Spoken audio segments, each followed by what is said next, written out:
Saludos a José Vaquerano, a Oscar López, a José Eugenio González y a todas las personas que se conectan con plataforma de TVX. Soy Carmen Rodríguez desde Washington, D.C.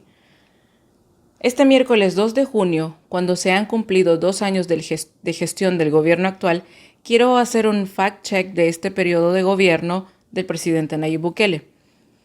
Al principio resulta un poco difícil hacer un fact-check o una comprobación de las promesas que ha hecho el presidente Bukele, porque en realidad no hay promesas definidas, no hay planes y no hay metas de las que podamos partir. En los discursos del presidente hay un juego de palabras con el que siempre se está lanzando la responsabilidad a otros de lo que como presidente le toca o le corresponde hacer a él, al presidente Bukele. En el fondo, sus discursos no tienen un contenido fijo que pueda llevarse a un proceso de comprobación porque, de nuevo, los planes no están definidos, no los conocemos, no hay promesas específicas definidas y no hay metas a cumplir. Siempre se lanzan algunas ideas de aquí y allá, pero vamos a hacer una revisión de estas palabras. Antes, quiero traer al recuerdo parte del Plan Cuscatlán que presentó el presidente Bukele y su equipo durante la campaña electoral antes de las elecciones presidenciales en 2019, que sigue estando publicado y colgado en el sitio web oficial Plan Cuscatlán en Internet. Entre algunos temas que señala este plan, que supuestamente seguiría el gobierno de las nuevas ideas y el gobierno del presidente Bukele, llama la atención el proyecto Dalton, que según consta en ese sitio web, es un proyecto de estrategias en el que participarían las embajadas y los consulados salvadoreños afuera de El Salvador para conseguir 20,000 becas universitarias para que jóvenes salvadoreños puedan realizar estudios en el extranjero. Es decir, 20,000 jóvenes salvadoreños podrían estudiar en el extranjero de acuerdo a esta gestión. Pero cuando se lee este tipo de proyectos, surgen varias preguntas, y entre ellas es, ¿quién va a pagar por estos estudios de los jóvenes? Porque los estudios en el extranjero son sumamente caros.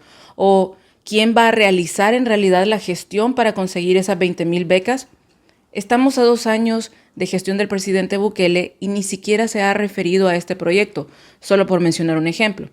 Esa misma publicación del proyecto Dalton resume la consolidación de ese proyecto en la voluntad política al tiempo para hacer las alianzas y las llamadas telefónicas. Llamadas telefónicas, sí, para solicitar becas, para solicitar 20,000 becas para salvadoreños. Quiere decir que ¿alguien se va a sentar a realizar llamadas telefónicas para conseguir esas 20,000 becas en el extranjero? Pero bueno, no podemos saber más sobre este plan porque no hay más información y porque, por supuesto, a este gobierno no le gusta que lo cuestionen. Este proyecto no tiene más información tal y como no lo tienen los otros proyectos que aparecen en el plan Cuscatlán, porque hasta ahora nadie ha exigido que se desarrolle más al respecto. El 1 de junio de 2019, Bukele dijo que ese día inició una historia y que no sería él el presidente de un sector o de un grupo o de un partido político. Dijo que sería el presidente de todos los salvadoreños. Representaré a cada uno de ustedes, dijo Bukele en su discurso, que también lo pueden encontrar en Internet. En los primeros 8 minutos de ese discurso, pidió a quienes estaban en la Plaza Gerardo Barrios, allá frente a Catedral en San Salvador, reflexionar sobre lo que nos toca hacer a los salvadoreños para asumir la responsabilidad por El Salvador, lo que debemos hacer cada uno de nosotros y lo que deben hacer los políticos. Pero, como nos preguntamos, ¿cómo es esto de que es el presidente de todos los salvadoreños, pero al mismo tiempo en los últimos 2 años se ha encargado de recalcar que los críticos, los periodistas incómodos, los analistas y los opositores, que también son salvadoreños, son enemigos del Salvador? Bukele repitió entonces varias veces que El Salvador saldría adelante sin especificar cómo es que El Salvador va a salir adelante. Lo mismo hizo anoche en su discurso. No sabemos cómo es que El Salvador va a salir adelante. Porque no conocemos ningún plan, no sabemos cuáles son las metas. Bukele también dijo, hoy ustedes decidirán cómo quieren ser gobernados, pero resulta que el que no está de acuerdo con la falta de planes no puede opinar. Los que piden transparencia al gobierno, los que piden rendición de cuentas, tampoco pueden opinar. Los que piden buena gobernanza no pueden decir cómo quieren ser gobernados, porque esta es la línea del gobierno. ¿A eso se refiere el presidente? ¿A que las críticas no pueden cuestionar? Se refiere el presidente que aunque reconoce el derecho que tienen los ciudadanos de exigir cómo quieren ser gobernados, en realidad no pueden y no deben opinar sobre cómo quieren ser gobernados. Tenemos 5 años para ser un ejemplo en todo el mundo, dijo también Bukele. Y sí, estamos siendo un ejemplo en todo el mundo. Muchos países en el mundo están hablando de El Salvador, pero no por ser un buen ejemplo. En las últimas 4 o 5 semanas se está hablando de la falta de transparencia de parte del gobierno salvadoreño. También se está hablando del nulo respeto al Estado de Derecho. Se está hablando también de las violaciones a los derechos humanos. También se está hablando de los cadáveres encontrados en Santa Ana en el cementerio clandestino, de los que el gobierno ha callado y no quiere hablar. Y también se está hablando de la pésima relación entre El Salvador y Estados Unidos. Y claro, se está hablando aquí en Washington de los funcionarios que aparecen en las listas de corruptos, de las posibles sanciones que Estados Unidos pueda emitir a estos funcionarios, de las cancelaciones de las visas que ya algunas son efectivas, y se está hablando también de la próxima lista de corruptos que se publicará aquí en Estados Unidos en los próximos días. Nos hemos dedicado a hacer las mejores relaciones con otros países, dijo Bukele también. Pero nos preguntamos, ¿con cuáles países? ¿Con China? ¿Con Rusia? ¿Con Venezuela? Porque en este momento las relaciones con Estados Unidos y con otros países que son miembros de la comunidad internacional no están en su buen momento. Estados Unidos, el que ha sido el socio mayoritario de El Salvador por décadas, está alejado de El Salvador en este momento. Y para muestra, un par de ejemplos. Cuando el presidente Bukele celebra sus 2 años de gobierno y celebra el control de los otros poderes del Estado, el secretario de Estado de Estados Unidos, Anthony Blinken, visita Costa Rica para reunirse con representantes de los otros países centroamericanos y con México. Pero El Salvador prefiere ignorar esta visita y no hablar de esta visita.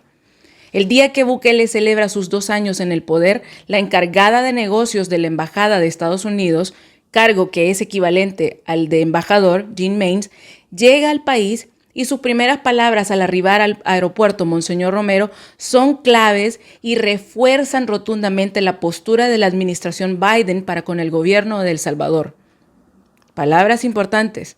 El centro del mayor asocio con Estados Unidos se encuentra en el apoyo a la buena gobernanza, reflejada en el Estado de Derecho, la separación de los poderes, la prensa independiente y libre y la sociedad civil sólida y el sistema de justicia confiable comprometido a luchar contra la corrupción. Esas fueron las primeras palabras de Jean Maines.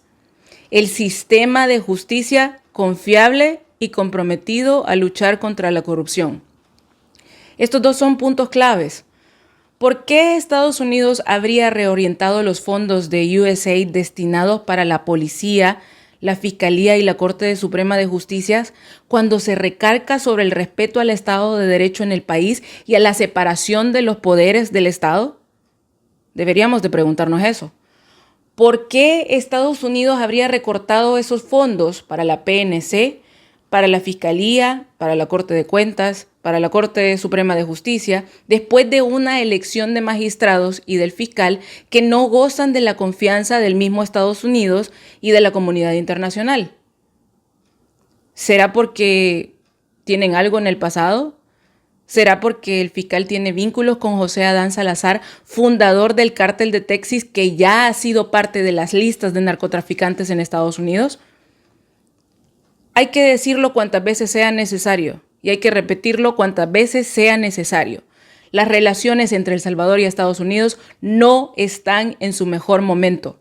El gobierno de El Salvador, dirigido por el presidente Bukele, no quiere seguir el camino del combate a las causas y a las raíces de la migración que la administración Biden se ha trazado en estos últimos meses, no por guardar la soberanía de El Salvador, ni por hacerse independiente de Estados Unidos, sino porque no hay interés absoluto en combatir la corrupción y mucho menos hay un interés en rendir las cuentas en El Salvador. Y para muestra de esto, podemos citar algunos ejemplos. En sus primeros días, los diputados de Nuevas Ideas en la Asamblea Legislativa aprobaron una ley que garantiza la impunidad para los funcionarios que ya fueron señalados en varias ocasiones por indicios de corrupción. También la CICIES se queda sin fuerza y sin herramientas. La CICIES era un organismo creado para combatir la corrupción y se queda sin fuerzas para combatir la corrupción porque el presidente le quitó las fuerzas y las herramientas. El fiscal general Rodolfo Delgado le resta importancia a los 12 avisos de indicios de corrupción en instituciones del Estado que ya existen. Y claro, el presidente Bukele le ha dejado claro a Estados Unidos que no revertirá estos cambios y las elecciones de facto de los magistrados y del fiscal. Entonces, queda claro que mientras esto suceda y mientras no haya un punto de flexión, las relaciones con Estados Unidos seguirán como están en este momento, en su peor punto. La Constitución de la República manda que cada año quien ocupa el cargo de presidente, quien ostenta el cargo de presidente en el país, debe presentarse a la Asamblea Legislativa para rendir las cuentas de lo que ha hecho en el último año. Eso es lo que se suponía debía de hacer el presidente Bukele anoche. Sin embargo, Bukele llegó ante los diputados, pero no para rendir cuentas. Una vez más, no escuchamos un discurso enfocado en planes o en metas, y mucho menos escuchamos un discurso enfocado a unificar o a llamar a la unión de los salvadoreños por el bien del país. Una vez más, escuchamos un discurso en el que se habló del pasado, en el que se responsabilizó otra vez a los partidos que ahora están en la esquina, y no escuchamos soluciones concretas a los problemas que persisten todavía en El Salvador, como la violencia. Una vez más, se dejó claro y se dejó de lado que la realidad que viven muchos salvadoreños no es del interés de los políticos que en este momento gobiernan El Salvador. Una vez más vimos cómo se ignoran los asesinatos, las desapariciones y los 332 feminicidios o asesinatos de mujeres que han ocurrido este año en el país. El discurso que debía ser en realidad un informe para los salvadoreños y para los ciudadanos salvadoreños sobre cómo se han administrado los fondos públicos, sobre cuáles han sido las metas cumplidas de este gobierno o sobre cómo es que el gobierno ha logrado la reducción de homicidios, fue un discurso para seguir culpando a los gobiernos y a los funcionarios anteriores que ya no están en el poder. Bukele tiene 2 años en el gobierno. Bukele tiene cerca de un mes de haber concentrado todo el poder a su favor.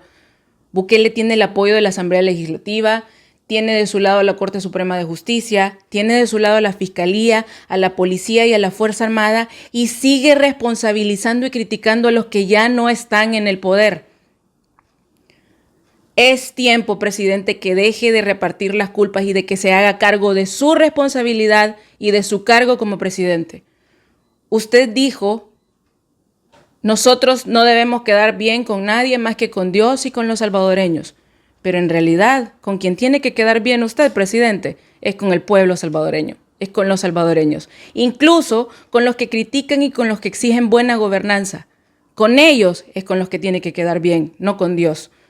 A Dios no le interesa la política terrenal, al Dios cristiano, a Alá, a Jehová, a Yahvé o a como le llaman todos en cada religión, a Dios no le interesan las promesas políticas y ese es un principio básico de todas las religiones alrededor de todo el mundo. Bukele dijo que el 1 de mayo el pueblo decidió sobre la destitución de los magistrados de la Corte Suprema de Justicia y sobre la destitución del fiscal general. Y ahora, salvadoreños, yo les hago una pregunta, sencilla y clara. Ustedes, salvadoreños, que están escuchando, ¿sabían que el 1 de mayo se iban a violentar las leyes y la constitución del país en su nombre? ¿Ustedes saben sobre el proceso de selección de los magistrados o el proceso de selección del fiscal? ¿Ustedes saben cómo funciona, salvadoreños?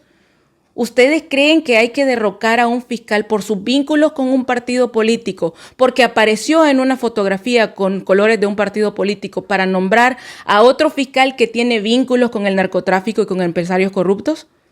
¿Ustedes creen que eso es lo mejor para el país? Todo esto se ha hecho en su nombre. Todo esto se ha hecho a nombre de los salvadoreños.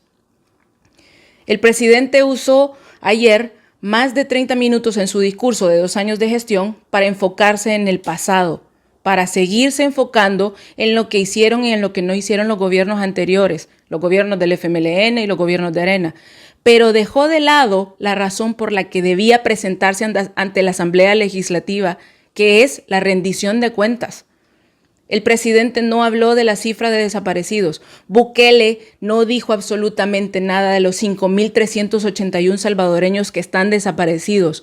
No dijo nada de las 5.381 familias y madres que no saben en dónde están sus hijos y que están sufriendo la incertidumbre por esa desaparición. Solo el que ha perdido a un familiar de esta manera sabe el grado y la angustia de la desesperación que se siente al no saber si un hijo, si un hermano, si su padre o si su madre van a regresar, o peor aún, al no saber si están con vida. El presidente no habló de los homicidios. Sí, hay que reconocer que los homicidios han disminuido. Hay que reconocer que las cifras que se nos presentan son menores comparadas a los años anteriores. Pero otra vez, no sabemos qué se hizo para esa disminución. No sabemos cuáles son las metas. No sabemos si esa reducción de homicidios se debe al aumento de las cifras de personas desaparecidas. No sabemos nada sobre el tema de seguridad. No sabemos sobre los planes de seguridad. No sabemos nada en un país en el que negociar con las pandillas para lograr esconder los asesinatos ha sido una práctica constante política durante los últimos 10 años. El presidente tampoco habló de la corrupción, aun cuando dijo en sus primeros meses de gestión que sería él mismo el que enviaría a la cárcel a todos los funcionarios corruptos señalados por corrupción en su gobierno. Y en estos 2 años, Bukele no se ha referido a ningún señalamiento por corrupción, ni en contra de Coqui Aguilar, ni en contra del ministro Alaví, ni en contra del exministro Pablo Enlíquer, ni en contra de la secretaria de la presidencia Carolina Recinos, señalada por Estados Unidos por corrupción, y tampoco nos ha dicho o les ha dicho a ustedes, salvadoreños, por qué permitió que el ministro de Agricultura comprara granos básicos en México a sobreprecios y no los comprara a los agricultores en El Salvador. Esto no es apoyar a su gente. Esta tampoco ha sido una decisión del pueblo. A ustedes nadie les preguntó. En su discurso, el presidente señaló que los críticos son libres de criticar, pero omitió condenar todos los ataques, insultos y amenazas que reciben los críticos de parte de sus seguidores, de parte de los funcionarios del gobierno, de parte de la gente de los círculos de confianza del presidente Bukele y de parte de las cuentas oficiales del gobierno. Bukele olvidó ayer que la intolerancia a las críticas ha sido una de las características principales que marcan su presidencia y su gestión, tanto en El Salvador como en Estados Unidos. El presidente habló de cómo la oligarquía y los poderes fácticos se han beneficiado de los gobiernos anteriores, pero su gobierno fomenta y permite la contratación de sus funcionarios y de los familiares de sus funcionarios. Y por cierto, ¿cuántos de ustedes saben a qué se refiere el presidente cuando habla de los poderes fácticos y de la oligarquía? Cuando la oligarquía siendo la misma que sigue gobernando en el país. Cuando él está trabajando con los empresarios que también trabajaron y se lucraron de los gobiernos anteriores. En los 2 años de la gestión del presidente Bukele, nunca se han referido al trabajo o a los cargos o a los vínculos que tienen los familiares directos de los funcionarios públicos, ni mucho menos se ha referido a los vínculos o cargos que tienen sus hermanos con el gobierno, los hermanos del presidente Bukele. En los 2 años de gestión, los salvadoreños hemos tenido menos acceso a la información necesaria para poder determinar y juzgar si de verdad el país está en el camino correcto y está en el camino que debe estar para salir adelante. En los últimos 2 años, no hemos escuchado palabras de unión, hemos escuchado palabras de desunión y eso no debe hacerlo un líder. Que pasen todos muy buenas noches.